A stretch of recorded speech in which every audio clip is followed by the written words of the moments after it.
এক, জাতীয় ঐক্য সুসংহত করার জন্য আন্তদলীয় সংলাপকে অব্যাহত রাখা, মানে বিভিন্ন দলগুলোর মধ্যে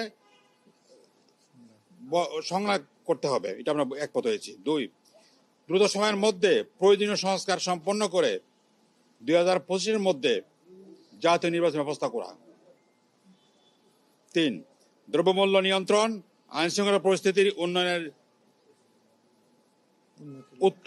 উদ্যোগ নিতে হবে। চার, ইসলামী মূল্যবোধ সমুন্নত রাখা ও ধর্মীয় সম্প্রীতি রক্ষার জন্য সবাইকে ইতিবাচক ভূমিকা পালন করতে হবে। পাঁচ, স্বৈরাচার ফেসিবাদ যাতে মাথাচাড়া দিয়ে না উঠতে পারে সেজন্য জাতীয় ঐক্য অটুট রাখতে হবে। ছয়, খুন, গুম, হত্যা, নির্যাতনের যারা জড়িত দ্রুত বিচার আইনের আওতায় এনে তাদের বিচার ব্যবস্থা করা। সাত, আওয়ামী সরকারের সময় আলেম, ওলামা ও রাজনৈতিক নেতা কর্মীদের উপর দায়েরকৃত সকল মিথ্যা মামলা দ্রুত প্রত্যাহার করতে হবে। এই 4টি পয়েন্টে আমরা একমত হয়েছি এবং এর আলোকে আমরা সামনে কাজ করবো ইনশাআল্লাহ।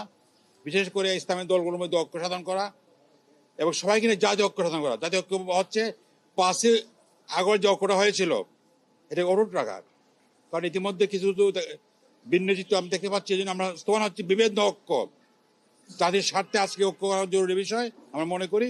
এই জন্য আমরা বিএনপির সঙ্গে আলাপ করতে এসেছি এবং আলাপ করে